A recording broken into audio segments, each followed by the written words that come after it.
할렐루야. 우리 청년들 너무 예쁘죠? 우리 청년한테 박수와 격려 부탁드립니다. 우리 너무 수고했고, 평소에는 이제 뭐 이렇게 말하는 게 꼰대지만 오늘은 청년 헌신 예배니까 우리 청년들이 요쪽에 모여 앉았으면 좋겠어요. 우리 열심히 도망간 자매들 요 앞에 2분단 요 셋째 줄 넷째 줄에 와보세요. 그래도 오늘은 여러분이 주인공이니까 같이 이렇게 모여 앉으면 좋을 것 같아요. 오늘 너무 잘했어요. 너무 예쁘게 잘했고, 뭐 랩한다고 박자 놓쳤지만 그 랩할 때 여러분의 어떤 고백과 그게 우리를 참 감동 있게 했어요. 여러분이 이렇게 젊음을 보여줄 때 우리 어른들도 다시 청년으로 돌아가는 것 같고, 또 주님 안에서 다시 열정과 은혜를 얻는 것 아니겠습니까? 사랑하는 주의 청년들 참 사랑하고 축복합니다. 그리고 오늘 보니까 우리 준영이가 목소리가 굉장히 마이크 빨이 잘 받네요. 오늘 기도하는데 음성이 너무 좋네요. 평소에는 훨씬 더 낮은 톤으로 안녕하세요 이렇게 하는데 오늘은 굉장히 달콤하고, 그 흔히 이제 우리 영상 보면 멘트하는 남자 소리 되게 비슷하게 AI처럼 목소리가 참 좋네요. 그 목소리는 참 잘 썼으면 좋겠습니다. 사랑하는 여러분, 우리 정말로 귀한 청년들이고, 여러분들이 눈물과 사랑으로 키워오신 여러분의 신앙의 열매들입니다. 저야 이 친구들하고 보낸 시간이 1년도 채 되지 않아서 그럼에도 저도 참 이렇게 예쁜데, 이 친구들이 꼬마 때부터 이 친구들을 보고 사랑해 오신 여러분의 눈에는 이 친구들이 얼마나 예쁠까요? 그죠? 그래서 오늘 말씀은 우리 눈에 이렇게 예쁘고 너무너무 약간 거짓말 보태면 눈에 넣어도 안 아플 것 같은 귀한 청년들이 하나님의 눈을 사로잡는, 이 시대에 하나님의 마음을 사로잡는 그런 청년들이 되기를 간절히 소망합니다. 그런 마음으로 오늘 설교 제목 청년들 마음을 따라 봅시다. 하나님의 눈을 사로잡아라. 오늘 설교는 눈으로 출발해서 눈으로 끝이 납니다. 여러분, 오늘 1절에 보면 여호와께서 사무엘에게 이르시되 내가 이미 사울을 버려 이스라엘 왕이 되지 못하게 하였거늘 내가 그를 위하여 언제까지 슬퍼하겠느냐, 이렇게 하면서 뿔에 기름을 채워가지고 베들레헴 사람 이새에게 가라. 거기서 뭐라고 말씀하십니까? 내가 그의 아들 중에서 뭘 보았다고요? 한 왕을 보았느니라, 이렇게 말합니다. 따라합시다. 내가 한 왕을 보았다. 오늘 말씀의 출발은 하나님이 누군가를 보시는 것으로부터 출발이 됩니다. 그런데 하나님이 보신 이 사람은 왕이에요. 근데 문제는 여러분 뭐냐면, 지금 이 순간 이스라엘은 왕이 있을까요? 없을까요? 있습니다. 사울이라는 초대 왕이 아직 생존해 있는 상황이지요. 그런데 하나님이 뭐라고 말합니까? 내가 한 왕을 보았다, 이렇게 말을 합니다. 하나님의 눈에 한 왕이 들어온 거죠. 여러분, 사실은 사울은 이스라엘 왕으로 세워졌지만 출발부터도 조금 애매합니다. 하나님이 기뻐하심으로 세워준 왕이 아니라 백성들의 요구에 의해서 세우신 왕이었고요. 그래서 이 뉘앙스가 아주 묘한데요. 성경은 하나님이 내가 백성들을 위하여 한 왕을 세우리라, 이렇게 말씀하셨다라고 기록하고 있는데, 누구를 위해서요? 백성들을 위해서. 여러분, 이 뉘앙스를 잘 보셔야 됩니다. 그냥 보면 하나님이 백성들을 생각하셔서라고 말하지만, 오늘 말씀과 비교해서 보면 사울은 백성들의 요구에 의해서 백성들을 위하여 세운 왕이고, 오늘 한 왕은 누가 마음에 들어서 보신 왕입니까? 하나님이 눈에 들어서 보신 왕이죠. 그럼 여러분, 사울은 사실은 왕으로 세웠지만 그 수많은 시간 속에서 하나님 앞에 불순종하고 함부로 행하고, 또 너무 세상 나라의 왕들과 똑같은 전철을 밟다가 하나님이 이미 그를 왕으로 인정하지 않는 지경에 이르러 있습니다. 그래서 오늘 보면 언제까지 네가 슬퍼할 거냐라고 사무엘에게 이야기하세요. 여러분, 사실은 사무엘은 사울 왕을 굉장히 사랑했습니다. 처음 왕을 세운 사사가 사무엘이기도 했고요. 처음 아무것도 모르는 이 청년이 하나님 앞에 왕으로 세워질 때 굉장히 낭만이 있었거든요. 세워질 때 얘를 불러다가 지붕에 앉아가지고 밤이 새도록 이 사울과 아들처럼 대화를 나누었습니다. 그리고는 자기가 기름을 부어서 하나님 앞에 왕으로 세운 사람이 사울이에요.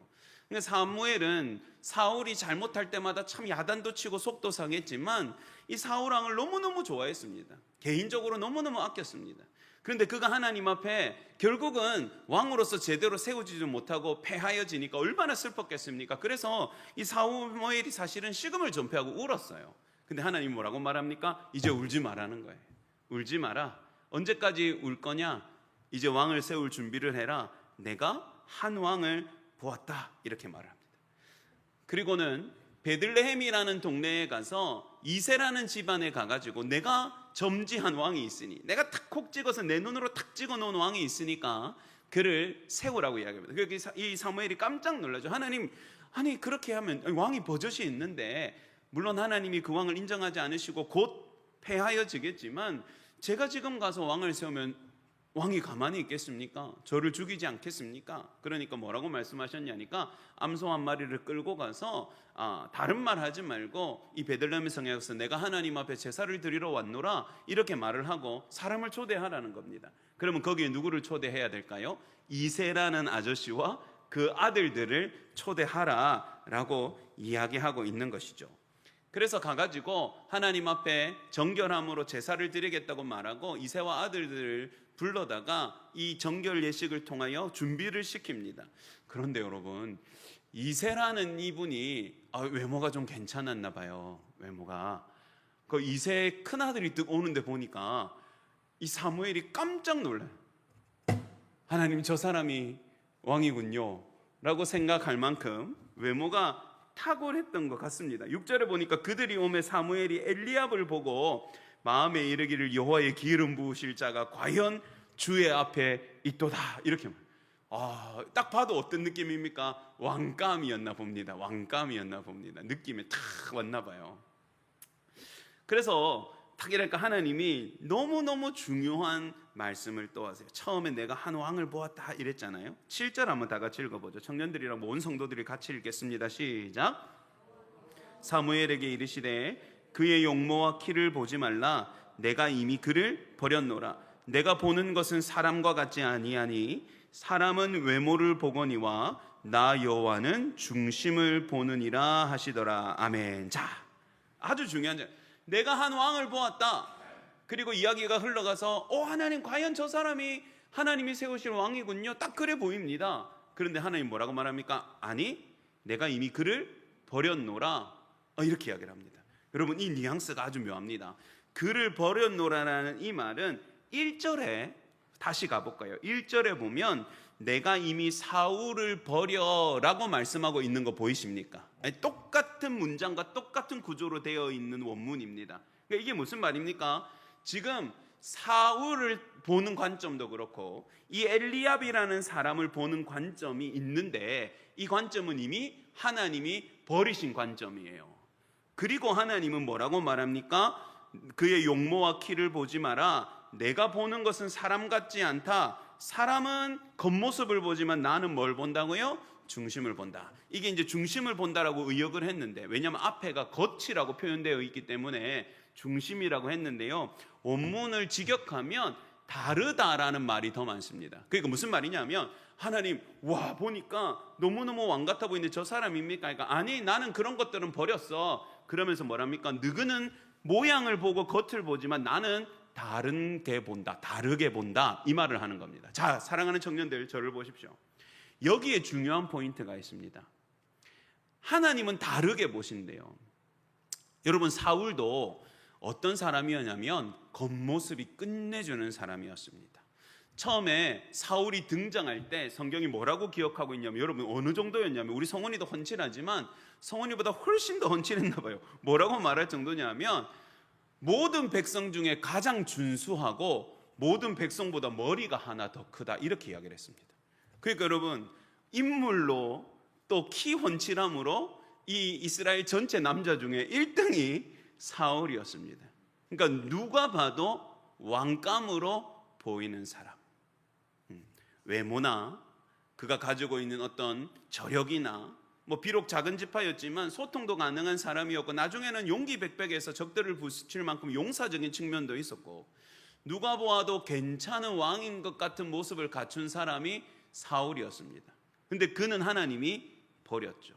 똑같은 관점에서 오늘 등장하는 엘리압이라는 아들도 사무엘이 반할 만큼 보기에는 왕감으로 보였습니다. 그러나 하나님은 그걸 보겠다고 말씀하지 않으시고 나는 뭘 본다고요? 나는 다른 눈으로 본다라고 말씀을 하십니다.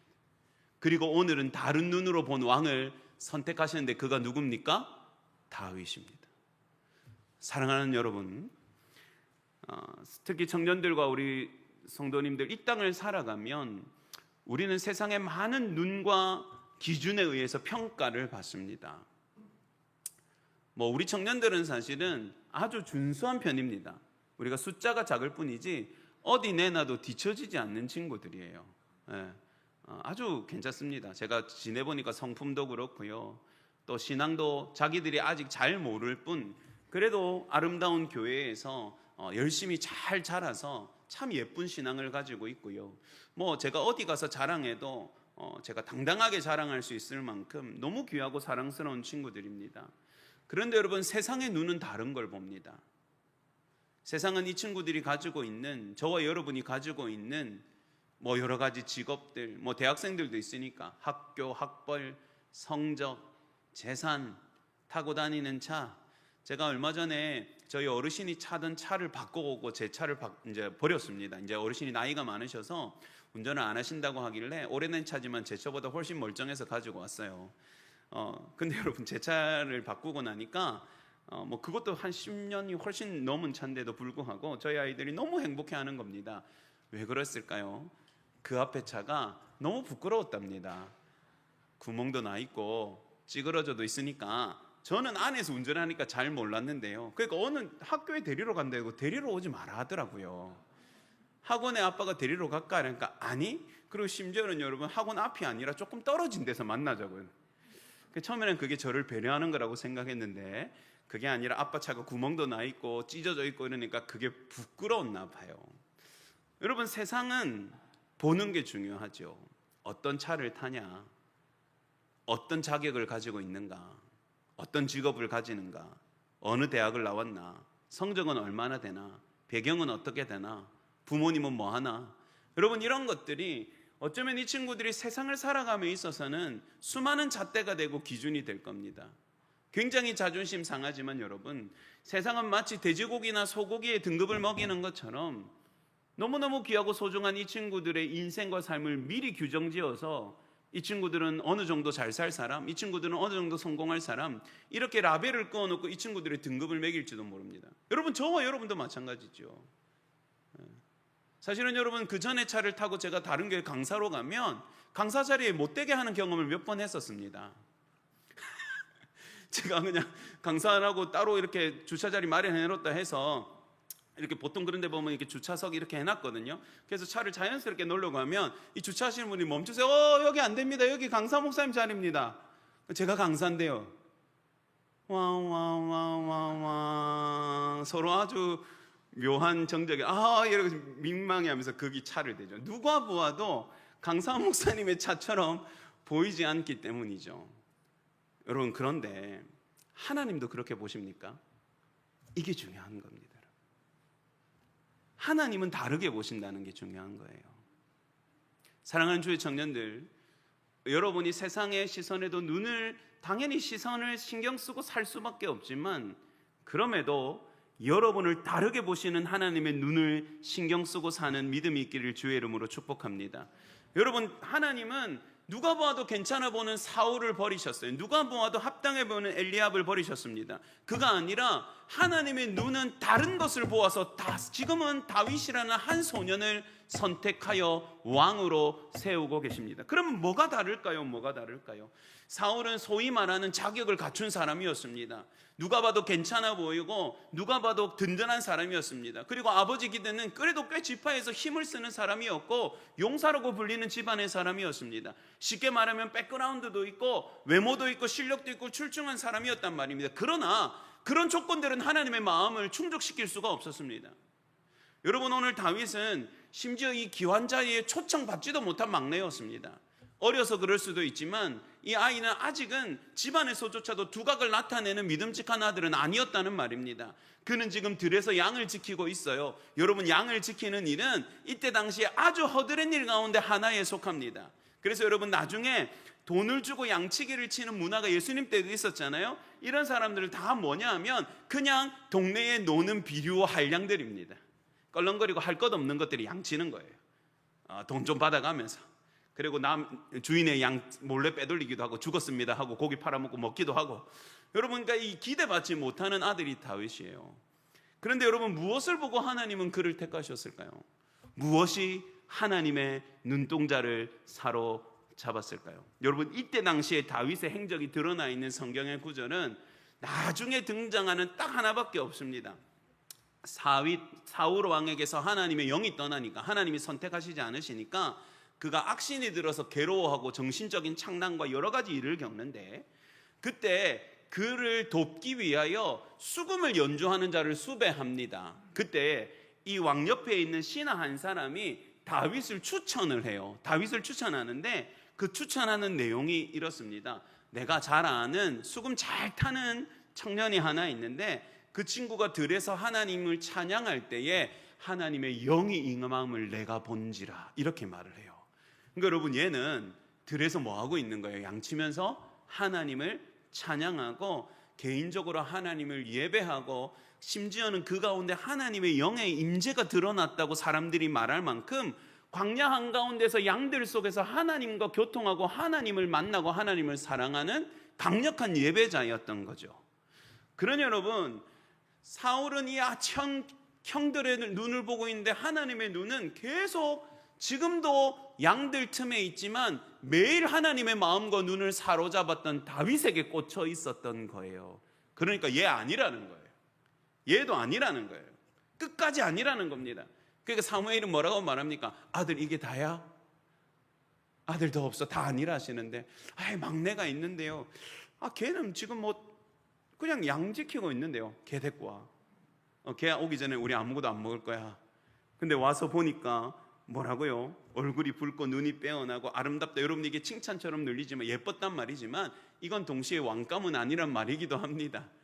그때 당시에 여성스러운 예쁨은 남자의 조건에 들어가지 않았습니다. 그렇죠? 그러니까 아직 어리고 보름볼글하고 참 예쁘게 생겼지만, 이 말은 누가 봐도 눈으로 보기에는 왕감은 아닌데 라는 말입니다. 그런데 여호와께서 이가 그다 라고 말씀하셔서 기름을 부으니 여호와 하나님의 영이 다윗에게 크게 감동이 되니라. 할렐루야. 사랑하는 주의 청년들, 하나님의 눈을 사로잡는 여러분 되시기를 주의 이름으로 축복합니다. 여러분, 이 시대는 여러분에게 원하는 것이 스펙입니다. 맞죠? 어떤 직업, 어떤 차, 이게 다 총합하면 스펙이에요. 오늘 성경이 말하는 사람은 외모를 보거니와, 이 외모는 오늘 말로 말하면 스펙입니다. 맞죠? 얼마 봅니까? 어떤 직업입니까? 사자 달면 잘 나가는 거죠. 스펙이 중요한 시대를 살아갑니다. 그러나 하나님은 스펙에 관심 없습니다. 하나님 뭐에 관심 있는 줄 아세요? 따라합시다. 하나님의 마음은 거룩함으로 사로잡는다. 여러분, 이게 중요합니다. 여러분, 스펙을 갖추지 못했다고 해서 여러분의 인생이 B급이 되는 게 아닙니다. 여러분이 스펙을 채워넣지 못했다고 해서 여러분의 인생이 실패한 인생이 되는 게 아닙니다. 하나님이 여러분을 마음에 들어 하시고 하나님의 눈동자를 여러분이 사로잡아서 그분의 능력의 손에 붙잡혀서 사용하시는 인생이야말로 성공한 인생이고 형통한 인생이고 복된 인생인 줄 믿으시기 바랍니다. 그러니 얘들아, 너희가 애써야 되는 건 하나님 앞에 거룩함으로 여러분을 빛나게 보여드리는 거예요.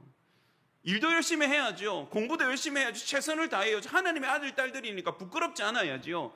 그러나 세상의 기준에 여러분이 채워놓지 못했다고 해서 하나님이 여러분에게 관심이 없는 게 아니에요. 하나님은 여러분이 하나님 앞에 얼마나 거룩하려고 몸부림치는지, 하나님 앞에 거룩한 청년으로 얼마나 애를 쓰고 살아가는지, 사랑하는 주의 성도님들, 하나님은 여러분의 인생의 남놈에 관심이 있으신 것이 아니라 여러분이 얼마나 하나님의 백성답게 살기를 열망하는 데 관심이 있는 줄 믿으시기 바랍니다. 여러분, 그런 자들을 하나님이 쓰시는 겁니다. 그런 자들을 쓰시는 겁니다. 세상을 위하여 중요한 일에 쓰임받기를 원할 때 스펙을 갖춘 자는 너무 많지만 거룩한 자는 잘 없거든요. 여러분, 하나님은 거룩한 자를 쓰셔서 당신의 일을 이루시는 하나님이신 줄 믿으시기 바랍니다. 여러분, 그 뒤에도 왕의 이야기가 있는데요, 이번에 제가 일반적인 용어로 풀어줄 테니까 주의 청년들 이야기를 잘 들어보세요. 왕 A가 있고 왕 B가 있어요. 어떤 왕이 좋은 왕일까요? 퀴즈입니다. 일단 왕 A는 어떤 사람이냐면, 제가 필모를 읽어드리겠습니다. 필모라고 하면 요즘 어르신들은 모르니까 이 사람의 전적을 읽어드리겠습니다. 이 왕은요, 힘이 없고 좀 작은 나라의 왕으로 있었지만 탁월한 정치 감각이 있었어요. 그래서 힘센 나라들 사이에서 절묘하게 이 나라가 자기를 괴롭힐 때는 여기 붙고, 이 나라가 자기를 괴롭힐 때는 또 여기 하고 편먹어가지고 이걸 절묘하게 외교 균형을 맞춰가지고 전쟁 한 번 안 치르고 계속해서 생존해 남았습니다. 그리고 전쟁을 안 치르는 동안 소비하지 않고 낭비하지 않았던 군사력, 전쟁을 안 했으니까 병사가 안 죽었을 거 아니에요. 아껴놓았던 군사력을 가지고 적절한 찬스에 파군을 해가지고 이 진짜 절묘한 찬스에 전력을 착 투구해가지고 이 나라가 오랜 세월 동안 잃었던 땅을 다시 회복해서 국경을 회복했어요. 그리고 국가 간의 화친도 많이 맺어가지고 동맹도 계속 늘려갔고요. 당시에 세계적으로 가장 유명했던 종교를 유입해가지고 많은 외국인들이 자기 나라에 들어오게 했고, 상징적인 건축물들을 아주 많이 지어가지고 관광 명소에 개발을 해가지고 그 나라의 관광 수입을 늘렸던 왕입니다. 이게 왕 A예요. 왕 A. 왕 B의 이야기를 들려드릴게요. 왕 B는요, 너무 어릴 때 왕이 돼가지고 정치적인 기반이 없었어요. 그래가지고 이 사람이 통치하는 기간 내내 갈등이 있었고 계파 간의 분열이 있었습니다. 그리고 그나마 국운이 기울었지만 작은 수입원이라고 됐었던 사업과 건물을 종교적인 이유로 다 무너뜨리고 다 없애버리는 바람에 나라의 국운이 더 기울여서 더 가난해졌어요. 그거로 끝이 난 게 아니라 이제는 아무도 돌아보지 않는 오래된 구시대의 유물과 같은 거대한 성전을 보수한다고 그 수리하는 일에 남아있는 국고를 쓰는 바람에 있는 재산도 거의 다 탕진해버리고 말았습니다. 외교적인 센스는 어릴 때부터, 너무 어릴 때 왕이 돼서 그런지 꽝이어서 누구 편을 들어야 되는지도 잘 구별 못하다가 지켜줄 수 있는 나라에 순종 안 하고 자기를 지켜줄 수 있는 나라에 거역하다가 결국은 전쟁에서 자기도 죽고만 비운의 왕입니다. 여러분, 이 왕 A와 왕 B 중에 누가 좀 성공하고 잘 나가는 왕처럼 보입니까? 에? 왕 A죠. 누가보다 왕 A죠, 여러분. 근데 여러분, 왕 A의 이름은 아합이라고 하고요, 왕 B의 이름은 요시야라고 합니다. 자, 그럼 요거를 하나님의 관점에서 바꿔서 설명을 해드릴게요. 여러분, 어릴 때 왕이 되었던 요시야는 그나마 남아 있었던 그 나라의 건물들이 뭐냐 하면 바알의 산당들과 우상을 섬기는 신전들이었습니다. 어릴 때 왕이 되었고 돌봄을 받지 못한 요시야였지만 어머니와 좋은 선지자로부터 신앙을 철저히 훈련받아서 그 안에 뜨거움이 있었어요. 그래서 그가 생존한 데 최고의 사업은 뭐였냐 하면 그 나라에 있는 우상을 싹 다 조각내서 버려버리고 우상의 신전을 다 무너뜨리는 것이었습니다. 외국 관광객이 찾아오던 말던 상관없이 그는 모든 신전을 다 무너뜨렸어요. 그리고 어느 정도로 하나님은 열심히 있었냐니까 우상을 쪼개고 가루를 내고 불에 태워서 물에다가 던질 만큼 그 우상이 하나님의 나라에 가득한 것에 대한 분노가 있는 왕이었습니다. 그리고 그가 즉위하자마자 내렸던 큰 명령은 뭐냐니까 이미 회파되고 아무도 돌아보지 않는 하나님의 성전을 무슨 수가 있어도 반드시 수리해내라는 명령이었고, 그 성전을 고치는 과정에서 잊어버렸던 하나님의 말씀을 발견해서 이 말씀으로 온 나라를 종교개혁시키는 왕이었습니다. 한 번도 이런 일이 없었는데 몰랐던 말씀을 읽고 왕도 통곡하고 백성들도 통곡하고 그동안 오랫동안 자기들이 지키지 못했던 절기를 온 전국의 민족들이 함께 하나님 앞에 지키는 아주 큰 업적을 이루었던 왕이 요시야입니다. 그래서 여러분, 요시야를 하나님이 뭐라고 말씀하신 줄 아세요? 요시야와 같이 마음을 다하며 뜻을 다하여 힘을 다하여 모세의 모든 율법을 따라 여호와께로 돌이킨 왕은 요시야 전에도 없었고 후에도 그와 같은 자가 없었더라. 여러분, 그가 무너뜨렸던 것은 우상의 성전이었고 그가 돈을 비싸게 들여서 회복시킨 구시대의 건물은 하나밖에 없는 하나님의 성전이었습니다. 근데 우리가 여러분 성공하는 왕처럼 보였던 아합에 대한 하나님의 평가는 어떻게 되는지 제가 읽어드리겠습니다. 오므리의 아들 아합이 그 이전의 모든 사람보다 여호와 보시기에 악을 더욱 행하여 느밧의 아들 여로보암의 죄를 따라 행하는 것을 오히려 가볍게 여기고 시돈 사람의 왕 엣바알의 딸 이세벨을 아내로 삼고 가서 바알을 섬겨 예배하고 사마리아에 건축한 바알의 신전 안에 바알을 위하여 제단을 쌓으며 또 아세라상을 만들었으니 그는 그 이전에 이스라엘의 모든 왕보다 심히 이스라엘 하나님 여호와를 노하게 하였더라. 여러분, 그가 세웠던 아름다운 건물들은 바알의 신전이고 아세라의 신전이었습니다. 그 나라에 놀러왔던 사람들은 하나님을 모욕하고 우상을 섬기는 사람들이었습니다. 그가 끝까지 그 나라를 위해서 해야 된다고 고집부렸던 것은 하나님을 예배하는 것들을 폐쇄하고 바알을 섬기는 것들을 흥왕시켜야 된다고 주장해서 그때는 바알과 아세라의 선지자가 너무 많이 발생하여지고 하나님의 선지자는 씨를 찾아볼 수 없을 만큼 전국 각각 곳곳으로 도망가야 했던 시절이었습니다. 그가 하나님을 의지하지 않고 외세를 의지하고 결혼 동맹을 맺어서 다른 친구들을 많이 만들면서 그 나라의 우상들을 다 수입했고요. 그는 그 힘을 받아서 그 나라를 절묘하게 아주 약삭빠르게 강대국들 사이에서 유지할 수 있었죠. 그렇지만 결국 그 나라는 멸망하고야 맙니다. 사랑하는 여러분, 보십시오. 때로는요, 세상의 기준과 요구와 하나님의 관점은 완전히 다를 수가 있습니다. 여러분, 그냥 왕의 업적으로만 보면 요시야는 자격 미달의 왕입니다. 아합은 좀 약삭빠르고 못된 구성은 있어도 그래도 나라의 국익을 다시 일으켜 세운 영리한 왕입니다.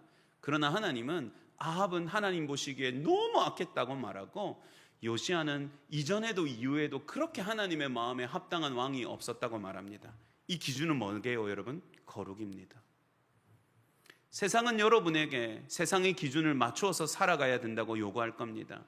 그리고 그 기준을 채우지 못하면 마치 여러분이 문제가 있는 것처럼, 여러분의 미래가 소망이 없는 것처럼 여러분을 괴롭힐 겁니다. 그러나 여러분 기억하십시오. 사랑하는 청년들, 따라해 보십시다. 나의 인생은 세상이 아니라 하나님의 손에 달려 있습니다. 우리 성도님들도 함께 고백해 보십시다. 나의 삶은 세상이 아니라 하나님의 손에 걸려 있습니다. 믿으십니까, 여러분? 여러분의 삶과 인생과 미래는 하나님의 손에 있습니다. 하나님은 거룩함으로 당신을 감동시키는 사람을 끝까지 책임지시고 그를 위하여 위대한 일을 이루시는 하나님이신 줄 믿으시기 바랍니다. 너무 예뻐 죽을 것 같은 주의 청년들, 목사님 눈에도 너무 예쁘지만 하나님의 눈을 사로잡는 주의 청년들 되시기를 주의 이름으로 축복합니다. 때로는 여러분 세상의 것 못 가져도 슬퍼하지 마세요. 때로는 여러분 세상의 기준에 여러분이 부합되지 않는다고 해서 낭망하지 마세요. 괜찮습니다. 하나님의 눈동자를 잃어버리는 것만큼 큰 일은 없거든요. 여러분이 세상에서 뒤처지는 것 같고 때로는 여러분이 꿈꾸는 걸 못 얻는 것 같다고 해도 전혀 문제 없습니다. 여러분 걱정하지 마십시오. 여러분이 하나님을 향하여 거룩함으로 여러분의 삶을 채우려고 몸부림치는 한, 하나님의 따스한 사랑의 눈동자가 여러분과 여러분의 인생을 바라보고 있는 한, 여러분의 삶은 하나님이 책임지시고 하나님이 형통케 하실 것입니다. 그런 하나님의 눈동자를 사로잡는 거룩한 주의 청년들과 부산 충무교회 되기를 주의 이름으로 축복합니다. 기도하겠습니다.